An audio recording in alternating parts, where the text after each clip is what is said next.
Think about the last time you knew someone was watching you. Not in a sinister way, just the ordinary way. Your boss walking past your desk, your partner glancing over at your phone, a stranger watching you parallel park. Something shifted. Maybe you sat straighter, typed faster, concentrated harder.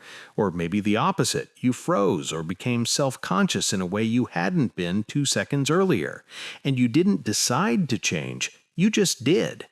In 1924, researchers arrived at the Hawthorne Works telephone manufacturing plant in Cicero, Illinois, to test whether changing lighting conditions would improve worker productivity. They increased the light and productivity went up. They decreased the light and productivity went up. They left the light exactly the same and told workers they'd improved it, and productivity went up. The workers were not responding to the lighting. They were responding to being watched. The mere presence of researchers paying attention to their output was enough to change how they performed. And while the original study has been critiqued, the phenomenon has been replicated in setting after setting since, including a 2006 hospital study finding that hand-washing compliance was 55% higher when staff knew a human observer was present, and a separate study finding that observer presence explained 61% of all variability in hand hygiene events. Not training, not incentives, just someone watching. The mechanisms are multiple and simultaneous. Social desirability bias shifts behavior toward what we believe the observer expects. Demand characteristics make us perform in response to what a situation seems to require. And observation neurologically shifts the brain from automatic habitual processing to deliberate monitored processing, activating the prefrontal cortex responsible for self-regulation and moral reasoning, because observation signals that performance is being evaluated and social standing is at stake, and the brain responds every single time. In the late 18th century, philosopher Jeremy Bentham designed a prison called the Panopticon, a circular building with cells around the perimeter and a central watchtower from which a single guard could observe every cell, while prisoners could never know whether anyone was actually in the tower. And the design's genius and horror was this: constant surveillance was not necessary because the mere possibility of being watched at any moment was enough to produce compliance.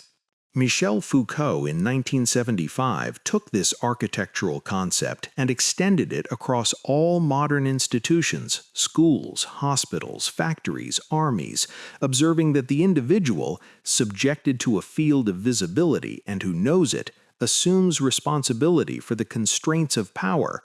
He becomes the principal of his own subjection, meaning you become your own watcher. The guard doesn't need to be there. The camera doesn't need to be on.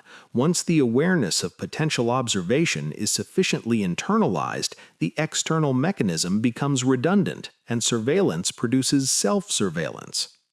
In 1959, sociologist Erving Goffman argued in The Presentation of Self in Everyday Life that all social interaction is fundamentally theatrical, introducing the concept of impression management, the ongoing, largely unconscious effort to control how others perceive us, and distinguishing between the front stage, where we perform when observed, and the backstage, where we are more relaxed and unguarded, with the insight that there is no single real you that observation distorts, but rather both versions are real expressions of a fluid identity that continuously adapts to context and audience. We have, in the last 15 years, voluntarily constructed the most sophisticated panopticon in human history, social media, where every post exists under the awareness of a potential audience of followers, algorithms, employers, and strangers whose specific attention at any moment we cannot know, but whose presence we feel constantly. And research consistently shows that social media behavior is profoundly shaped by this imagined audience, with people curating identities, self-censoring opinions, filtering images, and crafting narratives not from authentic self-expression, but from an ongoing performance calibrated to what they believe their invisible watcher expects. And not all effects of observation are about conformity and suppression. The original Hawthorne workers performed better partly because they felt noticed and valued, not just evaluated. And research consistently finds that observation which feels like judgment produces performance anxiety and narrowing of behavior toward the safest, most compliant option, while observation which feels like genuine attention produces engagement and motivation, meaning the question is not whether we are being watched, but what kind of gaze the observation carries, evaluation or recognition, control or care. The research on the private versus public self is not flattering.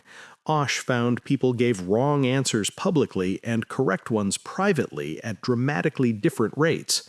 Anonymous surveys reveal opinions sharply different from publicly stated positions, and studies on rule following consistently find that private behavior departs significantly from public behavior, which is not evidence of hypocrisy, but evidence that social observation is one of the most powerful regulators of human behavior, more powerful in many cases than our own values or intentions. We are all always, to some degree, performing. And the question is not whether we perform, but whether we are performing for others or for ourselves, whether the audience we play to is external or internal, whether the values shaping our behavior belong to the watcher or to us. And the most useful thing you can do with all of this is simply begin to notice. Notice when you are performing and for whom. Notice the gap between what you do when observed and when you are not. Notice which gaze you are trying to satisfy, and ask whether that gaze belongs to someone worth performing for.